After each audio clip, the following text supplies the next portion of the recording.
Morning. Joe Scorese, co-founder and co-host of the Creative BRRRR Strategies podcast, live here at TCS Property Management Services on the rooftop deck at 2nd and Chestnut. Very happy to have our second Saturday one-on-one discussions live here on Facebook and YouTube, and then up to Buzzsprout, where we load up to Spotify, Audible, Amazon, and then back to our website at creativebrrrstrategies.com. Now, also, don't forget about our Sunday morning's discussion, which is more of a national level discussion on Clubhouse, every Sunday morning, 9 a.m. Eastern Standard Time. I want to give a special thanks to my co-founder and co-host, Yordell Perkins of Perkatech, who provides all the social media analytics, video work, and graphic work for this podcast every week for the podcast. And please reach out to him with any questions at perkatech.com. Today's discussion, which I'll be getting interviewed in this role, which is the roles will reverse, we're going to be discussing BRRRR versus fix and flip strategies that really have a different perspective in the non-QM lending model. And I thought it was important because I think a lot of flippers are now becoming rehabber holders because of the market shifting with rates and the concerns of the market, jobs, etc., inflation, cost of living. So it's becoming more prevalent for certain demographics to rent and more landlords to grow and scale their portfolio. So I have David Burgio from Credit to Capital, also a co-host with me. Some events that we hold up in Lehigh Valley, going to be conducting the interview. Dave, why don't you provide a little background on yourself and who you are, and then we'll get into the discussion at hand. Yeah, awesome, Joe. Thank you for having me. Hello, world. My name is Dave Burgio, as Joe said. I'm one of the owners and founders of our parent company, Trifecta Credit Solutions, to where we help individuals, business owners, real estate investors go from credit to capital. Credit to capital side is a spin-off mixed with funding and personal and business credit to help those individuals go from credit to capital. And it's been awesome to not only be here with Joe today, but a lot of events that we've done together over the past year, and to see where this has gone, not only for myself, but Joe and I together. And I can't thank you enough, man. Thank you. So this is pretty cool for me. I'm going to take this over today and going to be on the flip side and interviewing Joe. Excellent. Awesome, man. Let's get right into it. Guys, we're talking about BRRRR versus fix and flip today. And there are two strategies. They're two very different non-QM lending models. So Joe, what is the core difference between the BRRRR strategy and fix and flip? The BRRRR strategy is buy, renovate, rent, refinance, and redo, where the fix and flip, the outcome is to unload the property within a certain time frame of completion of the property, getting it listed, getting it out to somebody to obviously sell and purchase. And I think also the type of renovations that go into either or are different nowadays. But I think as this market is changing, and we're in a spring market right now, and it's not a very heavy spring market, so if you don't time it out right with a flip, that's going to become potentially a BRRRR. And if you put too much into the property of upgrades, your rental market might not match up with your debt, and you might not be able to refinance out, or you might end up leaving some money into the deal. But that might be a good thing in a sense of cash flow. So whenever you evaluate a property now for renovation, whether it's a flip or a BRRRR, you almost have to look at it the same way. Like, if I don't sell the property and I have to hold the property, can I rent this property? Does my debt make sense to the equity that's going to be left in the property? Is there going to be profitability to the after repair value? And what's the timeline of completion on the project? If it's a 7-month project, that's a lot of time. If it's a 3-month project, you almost you're tempted to test the market, but if the market doesn't work in your favor, you can immediately put it into a for rent position and get it rented and refinance the property, because there's so much money on the DSCR side for long-term 30-year fixed money, or even 10-year interest only with a 30-year amortized loan right now. So you have some great options out there. Does that actually, like a little follow-up to that, when people are coming into that fix and flip scenario originally, right, and then they end up going to the rent, if they draw it out, does that create an equity problem typically? They have too much money into the deal at that point? A famous line I learned earlier in my career in lending, time kills deals. You know, an average renovation for a project right now in the United States, the average renovation completion is 7 months.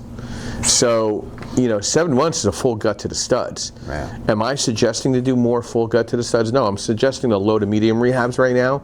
You want to have more of a British Bulldog mentality versus the Spanish Armada or mentality. And if you learn that in your history books, Spanish Armada got their asses kicked by the British Bulldogs because of the smaller, sleeker movements.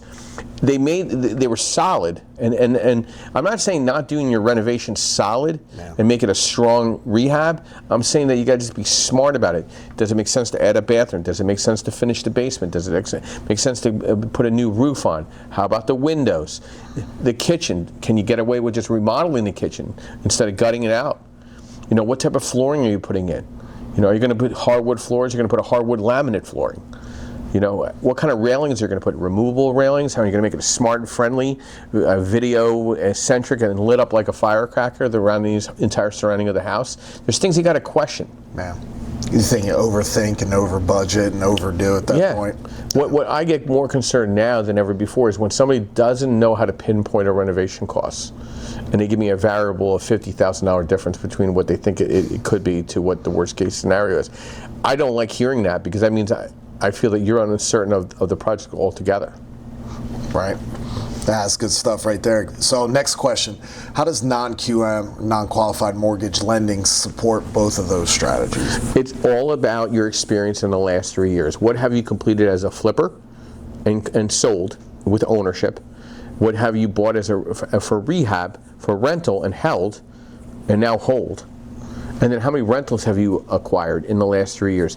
That is the biggest 3 questions that people cannot give me strategic answers right away. For whatever reason, they want to kind of fib and exaggerate because now you're impacting their ego and for them to tell the truth. And at the end of the day, my AI and my background check will tell me the truth anyway. So you might as well tell it up front because that's going to allow me to get comfortable in how I structure your loan.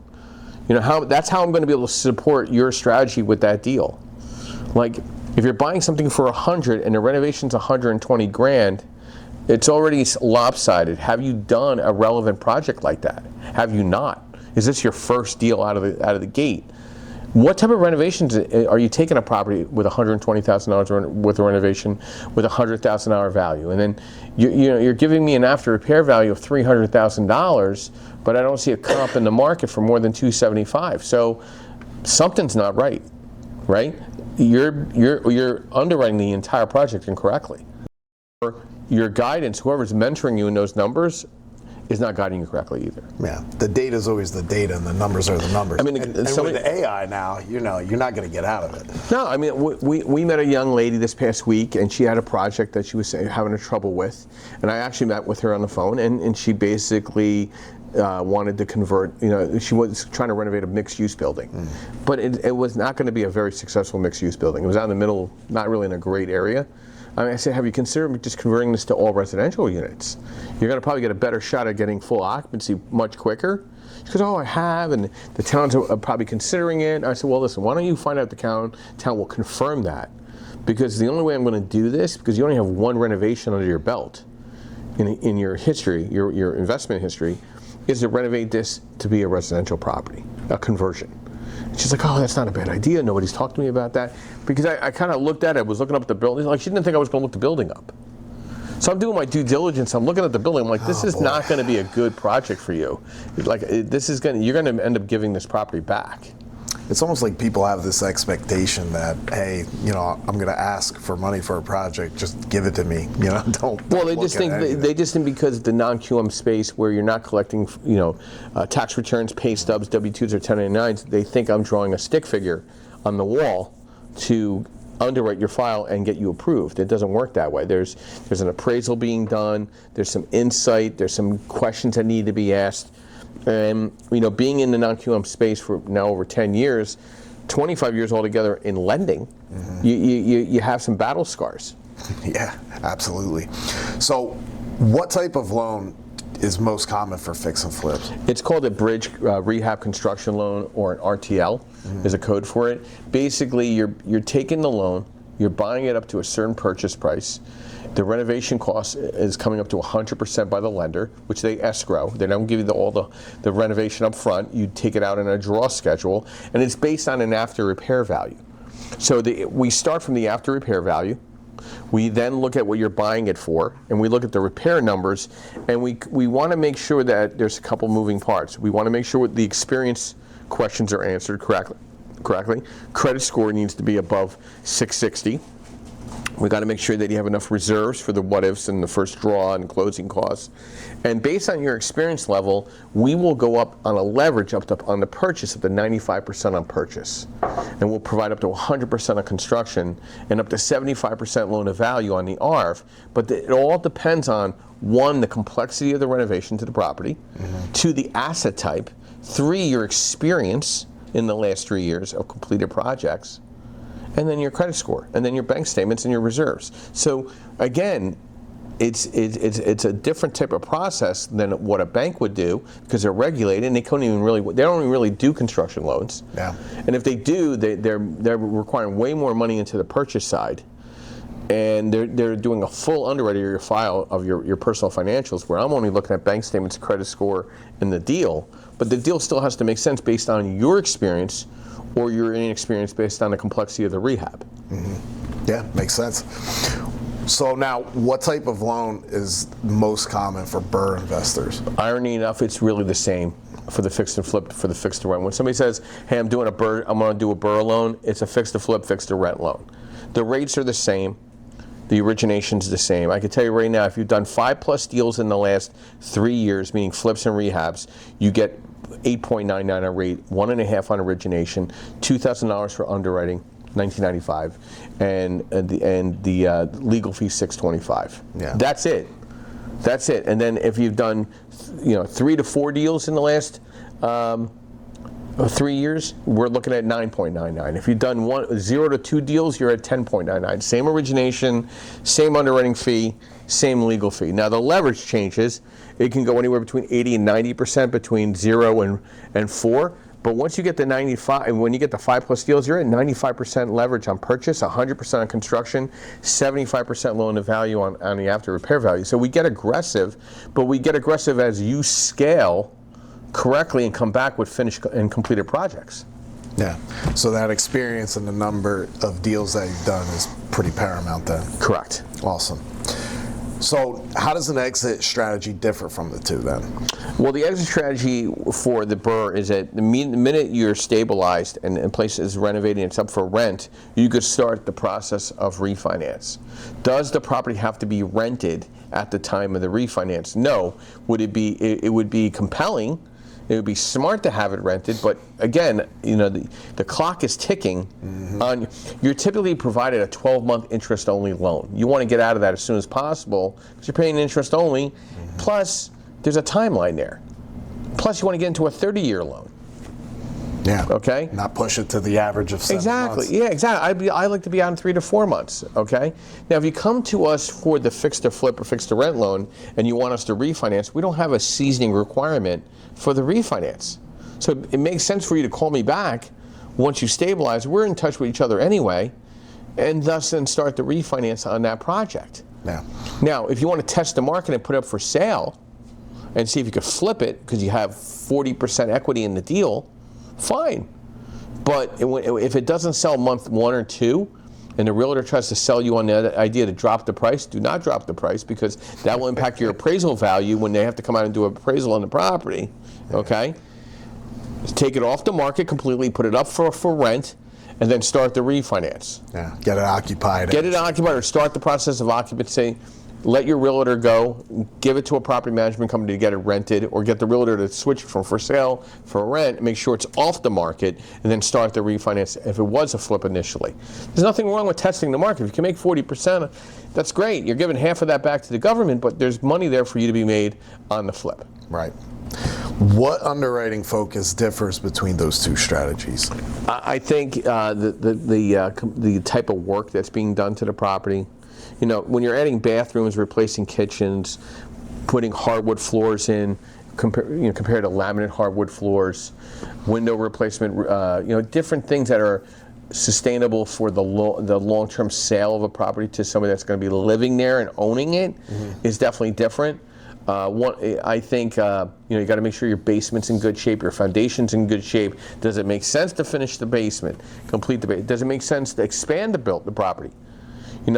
A lot of buildings they finish an attic, but they don't know if it's actually approvable because of the space in the attic. Yeah. Does it make sense to raise the roof to make sure that it's a legitimate bedroom instead of calling it a bedroom? So there's a lot of things you need to learn as you're looking at these properties for renovating and upgrading, whether it's a fixed to rent, fixed to flip. If it's a fixed to rent, don't raise the roof and make that a legitimate bedroom. I would just complete it and consider it a bedroom when you're renting it out. Because a lot of places are a 2-bedroom, 1-bath, right? Right. And maybe they have a 3rd bedroom. Now it's a 3-bedroom because they completed the attic, but they didn't get it the whole way through from a permit process. But they could rent it as a 3-bedroom, 1-bath. Maybe add a half bath. Make it a 3-bed, 1.5. That's a nice rental. Or if you could pull off a second full bathroom, great. 3-bedroom, 2-bath rental is going to do much better than a 3-1. Yeah.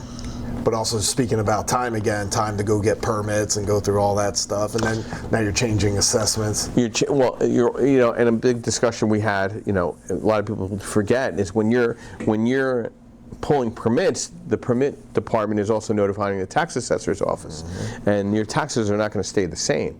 I mean, if you're doing paint and flooring and carpeting and just light remodel, and not replacing anything or adding anything, or you're just making it beautiful again. In a sense, for a good rental, you might not get impacted on taxes reassessments as quickly as if you're pulling permits for a roof raise, an added bathroom, all new electrical, all new HVAC. Now all these permits, they trigger the tax assessor's office. Yeah. They're coming out, and those taxes could change anywhere between 20 and 30%. That's a lot, man. So what is the typical loan-to-cost structure for a fix and flip? Very relevant to fix to rent as well. It's based on the last 3 years' experience of the borrower. How many flips have you completed with ownership and sold?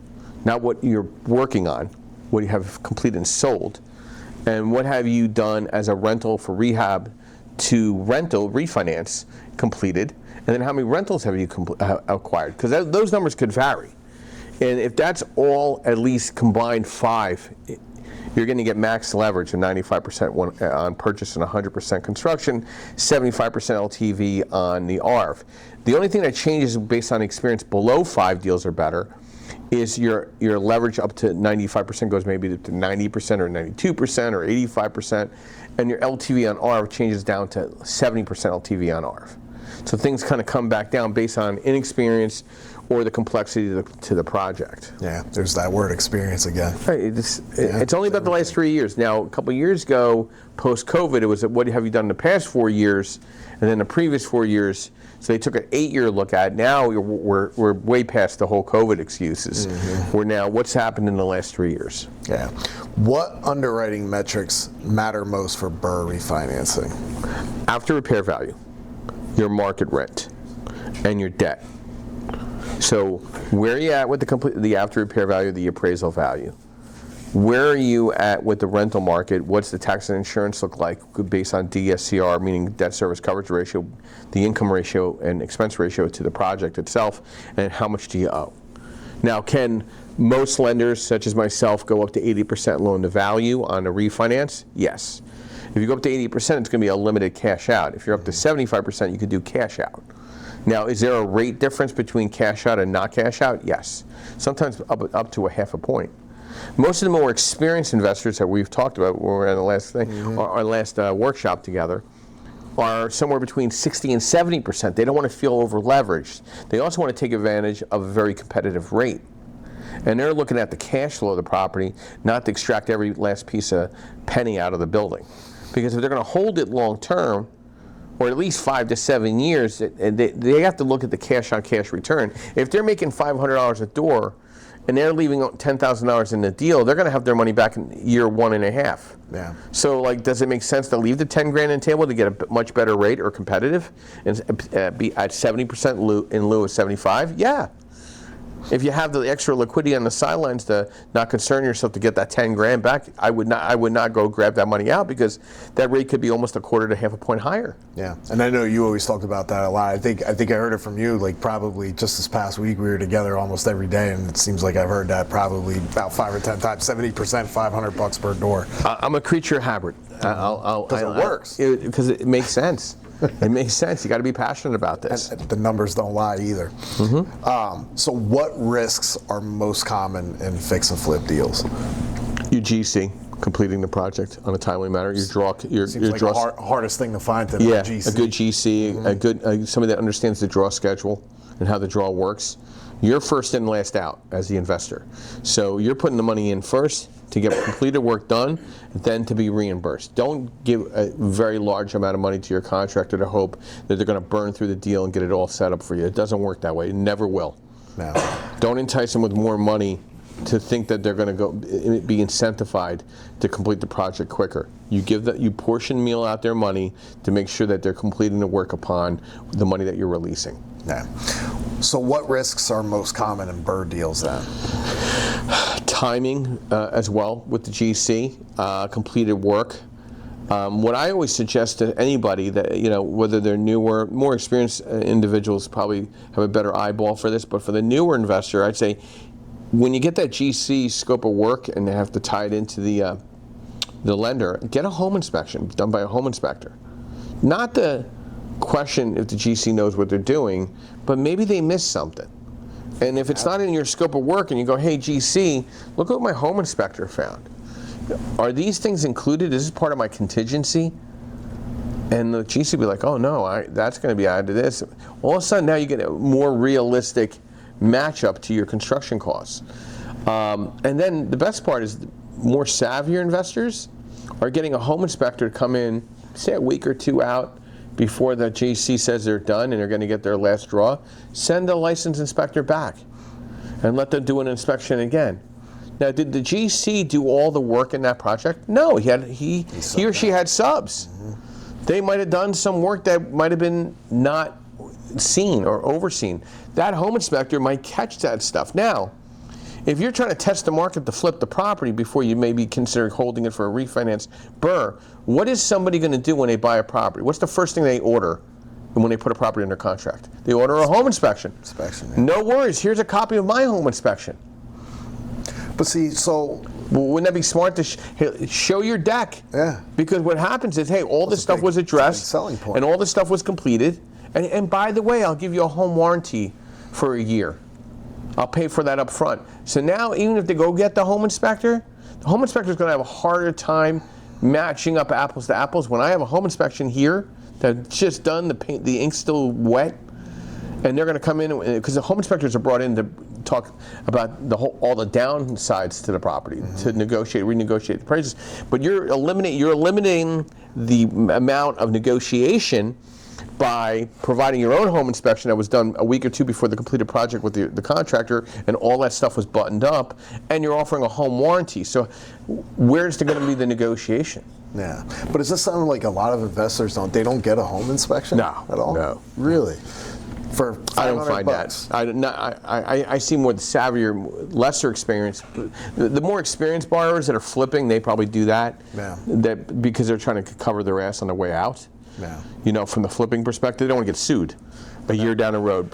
Say they didn't fill the seller's disclosure out correctly, they could get sued. So if you did the home inspection matches up with the seller's disclosure, very hard to get into a lawsuit piece. Right. But not even say just to take a look at some, maybe for CO reasons or anything like that? You would think they would. I mean, I think a home inspector is a savvy move, especially when you're going to. Can you imagine having a home inspection that was just done as the project's completed in the seller's disclosure when you list the property, and you're offering a home warranty to justify everything was addressed, and your seller's disclosure matches up with your home inspection and the completed work? I think that's pretty impressive. Yeah. That's going to be a tight, solid flip. Yeah. Absolutely. Much more solid than somebody that doesn't have that. Yeah, because you don't know what you're getting. And obviously, if you've seen a bunch of these Instagram videos of these home inspectors. So now, how does investor experience affect loan structure? Again, it's all about 0 to 2 deals, 3 to 4 deals, 5+ deals, and how I structure my purchase price and how I structure my after repair value leverage. Okay? And you really need to understand comps as a real estate investor on the after repair value, and then from a BRRRR strategist, you really need to understand your rental comps. Okay, your market rent might be affordable housing, and affordable housing might be the market rent. So you need to see if they match up, or can you do something better? What amenities do you bring to the table that's going to justify your value of your market comp on the sell side, or the reappraisal side, or the rental side? So let's talk about strategies for both of these, right? So which one of them, in your opinion, do you think is better for long-term wealth building? For the long-term play, the BRRRR strategy, of course. You know, if you build up a portfolio of 10 properties, if you say you're just obsessed with single family, which is fine. I'm more of a fan of 2 through 4, but say you're just a single family and you're going to make $500 a door to $1,000 a door. 10 doors later, you're making $10,000 a month. And you're getting a depreciation piece, you're getting a certain type of write-off components, you're a real estate professional. None of these properties are reporting to your personal credit. Everything's in the name of your LLC, your asset protected, you got property management in place, it's a business. Yep. Flipping, you got to always conquer the next deal. Almost like a sales. It's a short-term type of component to success. Eventually, you got to start justifying cash flow, because that money, there's only so much you get back after the government gets a good piece of it. Right. Unless you're 1031ing the project money into the next project, so you can't really take any profitability either. Right. you can't kick. You're eventually going to run out of money. Yeah. So, how important? And we've been talking about GCs before, but how important is the reno scope in underwriting? Well, you know, we go over that in the workshop, and we have one coming up in Lehigh Valley, third Saturday in April. We're going to break down the construction budget and how what it looks like. And what are the questions that need to be asked? And if you've done under 3 deals in the last 3 years, I'd always say use a 20% contingency in repair cost. For the more experienced investor that's done 3+ deals, I'd probably say they should use at least no less than a 10% contingency in their construction costs. But the home inspector piece might make up a lot of that shortfall in that contingency in the beginning and in the end. Because let's be honest, on the back end, the contractor's ready to roll to their next project. They want their last draw and they want to be out the door. To get them to come back to do button-up things is like an act of God. So why don't you catch them when you still got that last check to give them? Hey, by the way, my home inspector gave me these 7 other things that you missed.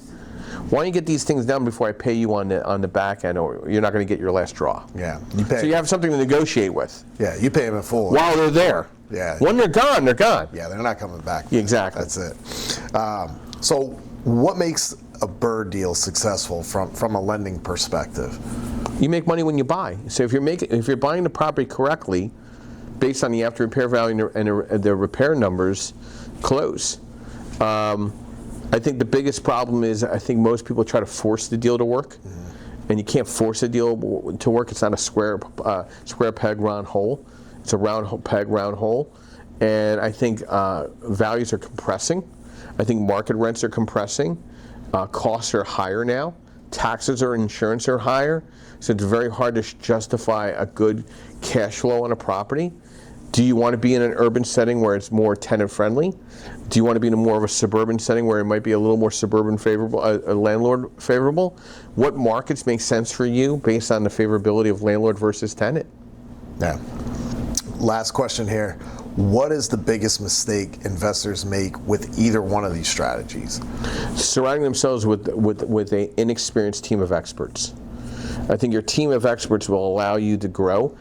Good mentoring by other people in their fields. I know what I do very well at. I'm not claimed to be anything else than a direct private lender in my space right now. So like, if you want expertise on legal or asset-based structuring or LLC structuring, that's an attorney. Yeah. You want to talk to what the accounting for the property is, you got to talk to your bookkeeper, then your CPA. A couple good realtors, and by the way, the realtors that you're working with, do they own any investment properties? Mm-hmm. You know, like how many investment properties have they bought in the last 3 years? How many rehabs have they completed in the last 3 years? How many flips have they renovated in the last 3 years and sold with ownership? Not for others. So if that number is 0, why are you getting mentored by somebody that's done 0? Yeah. and you're trying to do your first deal, I'd be concerned. Yeah. You surround yourself with smart, intellectual people that in their space with transactional experience in the space, know how to get dirty. You know, talking to a good button-up maintenance person, talking to a good GC, taking them out to lunch, paying for them to come out. Don't expect somebody to come out to do something for free. Yeah. That's another thing. You got to pay for everything on the way. Instead of taking some BS workshop for $5,000, $10,000 to be in some crazy community, pay the professionals in your team of experts to show you the correct way of doing things. That's what I would suggest. Yeah, and they're out there, man. And I think something else you hit on the other day, the way you said it when we were at our meeting, you know, talk about like versus love. Mm-hmm. You know, so that's a big deal as well. But too many people, I think, going in, they look at it as a hobby and not a business. You know, you have a team, you have it together, like this is your baby, right? Yeah. Closing thoughts? Yeah, I think the difference between BRRRR and fix and flip isn't just a strategy, it's a capital structure. I think in today's market, structure always will beat rate. And investors who understand how non-QM lending supports their exit strategy will scale faster and manage risk better. Dave, thank you for this. Hey man, thank you. Thank you for allowing me to host this side. Well, how do we reach you if we need to have a follow-up? So guys, you can reach out to me. You can find me on all social media platforms at Dave Burgio, B-U-R-G-I-O. You can find me at trifectacreditsolutions.com. You can email me directly at dave@trifectacreditsolutions.com as well. And this is Joe Scorese, Senior Account Executive at Park Place Finance, co-founder, co-host of the Creative BRRRR Strategies podcast, brought to you every week on Sundays at 9 a.m. and then second Saturday of the month we have one-on-ones such as this with Dave Burgio. I want to thank everybody for tuning in. I want to thank again Yardell Perkins of Pergatech for providing all the social media background work to this podcast every week in and out. Thank you, and we'll see you again soon. Have a great day.